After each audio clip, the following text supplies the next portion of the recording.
আজকে একটা চেষ্টা করা হচ্ছে যে মুক্তিযুদ্ধটা ঘুরাই দিবার তাকে ৭১ জন হয় নাই, আমরা কিছুই করি নাই, দেশটার জন্য আমরা কোনো অবদানই রাখি নাই, ঠিক না? এলাকায় ২৪ যারা করেছে তারাই সব করেছে, এরকম একটা ধারণা দিচ্ছে না, ঠিক না? ২৪ কি আমি ভুলতে পারবো? ২৪টা আগে কি বাংলাদেশ হইতো? আজকে তোমার জন্ম হয়েছে বাবা এই দেশে, এই কথাটা কখনো ভুলবা না। আমি কথাটা প্রায় বলি, সব জায়গায় বলি, you cannot forget 71। ওই ৭১-এ আমার হাজার হাজার ভাইকে শহীদ করা হয়েছে, অন্যায়ভাবে গুলি করে হত্যা করা হয়েছে। ওই ৭১-এ আমাদের লক্ষ লক্ষ মানুষ বাড়ি ঘর ছেড়ে পালিয়ে ভারতকে আশ্রয় নিয়েছিল। ওই ৭১-এ আমাদের মা বন্ধুকে অন্যায়ভাবে তাদেরকে অত্যাচার করে, নির্যাতন করে, চিন্তাহানি করে তাদেরকে হত্যা করা হয়েছিল। এই কথাগুলো আমরা বুঝতে পারি না। ৯টা মাস আমরা দীর্ঘকাল, সেই ৯ মাস যারা যুদ্ধ করেছি, পরিবার পরিজনের কোনো খবর নেই, কে কোথায় গেল, কত মানুষ কোথায় চলে গেছে, তাই না? তো সেই দিন থেকে ভুলে দেওয়ার চেষ্টা করলে কি ভুলে দেওয়া যাবে ভাই? যাবে কে? আমার জন্মটাকে কি আমি ভুলতে পারি? ওইটা মাথার মধ্যে রাখি। আজকে সুপরিকল্পিত হবে একটি চক্র, একটি মহল, যারা ১৯৭১ সালে পাকিস্তান হানাদার বাহিনীর সঙ্গে যোগ সাজস করে এই দেশের মুক্তিযোদ্ধাদের হত্যা করেছিল, তাদের পরিবারদের হত্যা করেছিল, তাদের মেয়েদেরকে তুলে দিয়েছিল খান বাহিনীর হাতে।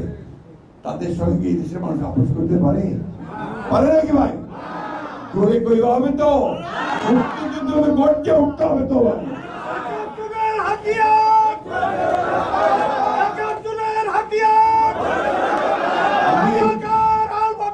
ঠিক আছে, আমি এই কথাগুলো বলতাম না, বলি না, কিন্তু তারপরে বলতে হচ্ছে এই কারণে এরা আজকে দেশটাকে গিরে খাওয়ার চেষ্টা করতেছে, গ্রাস করার চেষ্টা করতেছে।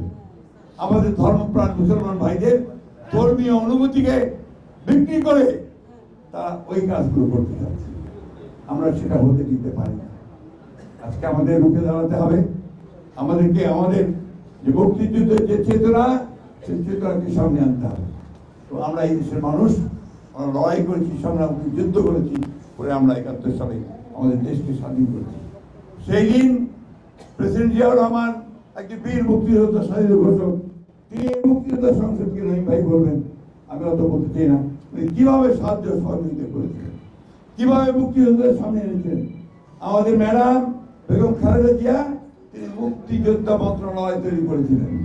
আমরা এইসব ভুলে যাবো না ভাই, তাই না?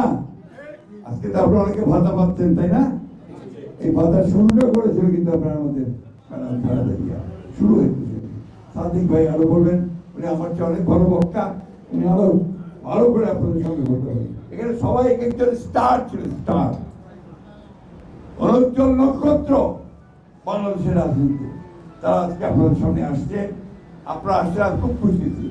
অনেকদিন ভাই দেখা হওয়া পারেনি, ঠিক না? জবাব পাওয়া সবচেয়ে আমরা কাজের জন্য সবচেয়ে যেতেও পারি না।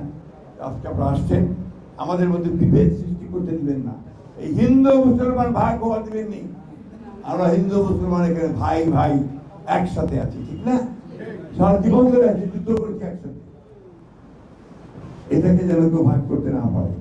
আমি কথা শেষ করব। আমাদের নাইম ভাই আসছেন, সাদিক ভাই আসছেন, মনসুর ভাই আসছেন, অনেক দেখায়নি আমার সঙ্গে, আমার আবার অভিভূতি হয় কিন্তু মঙ্গলিয়া ছেলে, আমরা সবাই একসাথে কাজ করেছি, যুদ্ধ করেছি। ভাই ওই রাজাঘাট বরদেশ্বরী, তো আমি আপনারা মাফ করবেন, আমি আপনাদের কাছে মাফ চাই, আমি যেতে চাই। একটা কথা পরিষ্কার করে বলতে চাই, আজকে যে চক্রান্ত ষড়যন্ত্র চলছে, নির্বাচনকে বানচাল করে দেওয়ার, নির্বাচনকে পিছিয়ে দেওয়ার, সেই নির্বাচনকে পিছিয়ে দেওয়া মানে আমাদের সর্বনাশ হওয়া, এই দেশের সর্বনাশ হওয়া। কারণ এখন একটা নির্বাচিত সরকার খুব দরকার। এই সরকারটা এখন তাড়াতাড়ি নির্বাচন করবে। আমরা চাই যে অন্তর্বর্তীকালীন সরকার আমরা সম্মান করি, শ্রদ্ধা করি, তিনি অতি দ্রুত আর কোনো কাল বিলম্ব না করে নির্বাচনের তফসিল ঘোষণার ব্যবস্থা করবেন, বিদেশে একটি নির্বাচিত সরকার প্রতিষ্ঠা করবেন। এটাই হচ্ছে আমাদের চাওয়া। তো ভাই, আপনাদের কাছে আমি তো বিদায় নিয়ে যাচ্ছি।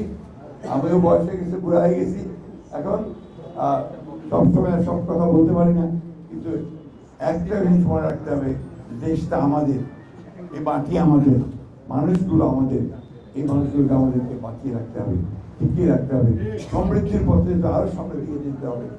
আমাদের মুক্তিযোদ্ধার সন্তান তারেক রহমান প্রজন্ম, ঠিক না?